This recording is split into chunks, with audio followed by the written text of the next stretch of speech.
Halo guys, kembali lagi di channel Kuraiko. Kali ini gue ingin membahas tentang cara mengatasi skill ultimate dari Z atau skill 4Z. Jadi ini salah satu pertanyaan yang cukup banyak ditanyain ya, karena Z emang damage itu gila banget sih. Dan cooldownnya juga cuma sekitar 30-40 detik lah.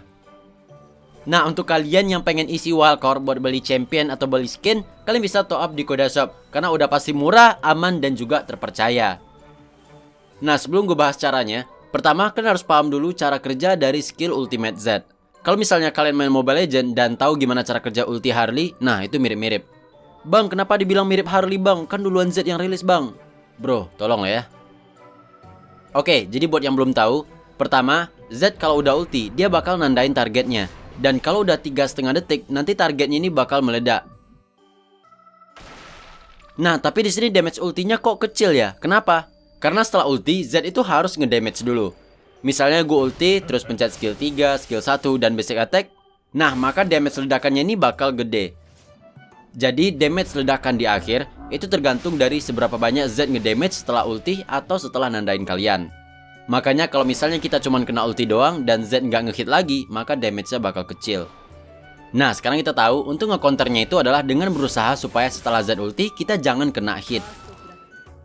Gimana cara kalian menghindar itu sebenarnya ya pintar-pintar dari kalian lah. Nah, tapi di sini gue kasih beberapa hal untuk mengatasi skill ulti Z bagi pemula. Oh ya, ini cuma praktik di practice mode doang. Jadi combo Z dari bot ini emang agak-agak noob ya. Gue ada sih 2 HP, cuman gimana caranya gue full combo di HP yang satu dan di HP satu lagi gue harus nge-counternya gitu. Dan kalau misalnya gue ngajak orang lain pun, itu kelamaan nunggu cooldownnya cuy. Belum farming dulu, nunggu cooldownnya, belum gagalnya, ya gitulah. Pertama, item zone-nya atau stasis. Ini adalah item aktif dari sepatu. Jadi kalau dipakai, nanti kalian akan beku dan kebal dari semua hal selama 2,5 detik. Jadi ketika kalian lihat Z udah mau ulti, kalian harus cepet buat pakai stasis. Dan nanti kalian nggak bakal terkena efek ledakan dari ulti Z. Dan nggak cuman kebal dari efek ledakan doang sih, tapi kalian benar-benar dianggap nggak kena ulti Z sama sekali.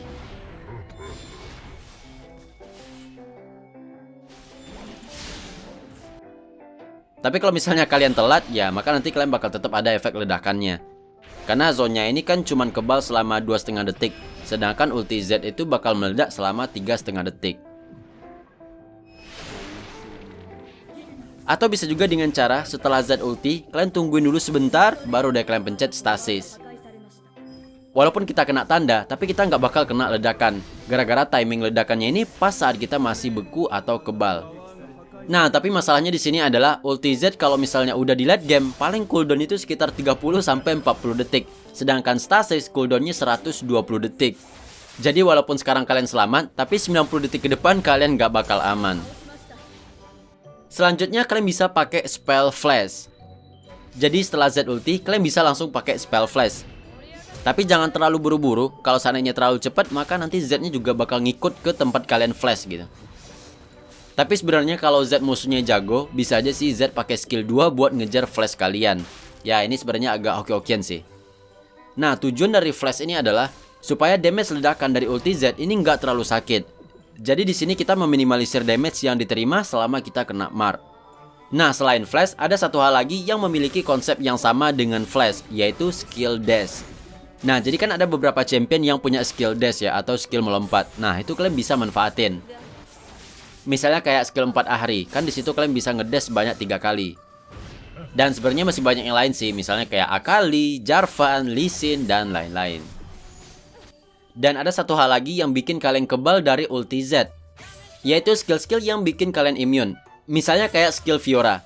Skill 2 Fiora ini kan bikin kalian immune selama 0,75 detik. Nah, kalian bisa pakai untuk nge-counter ulti Z. Jadi pertama, saat Z baru ngulti, kalian langsung aja pakai skill 2. Maka kalian nggak bakal kena ulti dari Z. Kalian lihat itu nggak ada mark dari ulti Z, dan kita juga nggak kena efek ledakan. Tapi kalau misalnya kalian telat, ya kalian bakal tetap kena tanda dan juga bakal terkena efek ledakan. Dan timing yang kedua adalah, misalnya Z udah ulti nih, kalian bisa pakai skill 2 Fiora saat ulti Z ini hampir meledak. Nah, jadi di sini kalian harus pastiin timingnya ini pas. Jadi saat hampir meledak, kalian pakai skill 2 dan damage ledakannya ini bakal nggak ada. Jadi di sini kita benar-benar immune cuy. Dan kemudian kalian juga bisa pakai skill 3 dari Fizz. Jadi skill 3 Fizz ini kan bikin dia untargetable ya, atau nggak bisa ditarget lah. Jadi kalian langsung pakai skill 3 saat Z make ulti. Dan lihat, di sini nggak ada tanda sama sekali dan kita nggak ada damage ledakan. Dan ini juga harus cepat ya. Kalau misalnya kalian telat, ya nanti kalian bakal tetap kena tanda dan juga efek ledakan. Nah, tapi skill 3 Fizz ini berbeda dengan skill 2 Fiora. Kalau skill 2 Fiora itu benar-benar immune. Sedangkan skill 3 Fizz ini cuman nggak bisa ditarget doang. Jadi kalau misalnya kalian pakai skill 3 buat nahan efek ledakan, itu nggak bakal bisa. Kalian bakal tetap kena damage. Oke, itu dia cara mengatasi skill ulti dari Z. Kalau kalian suka dengan video ini, jangan lupa tekan tombol like. Dan supaya kalian gak ketinggalan info, tips, dan trik seputar Wild Rift, jangan lupa subscribe. Dan sampai jumpa di video berikutnya.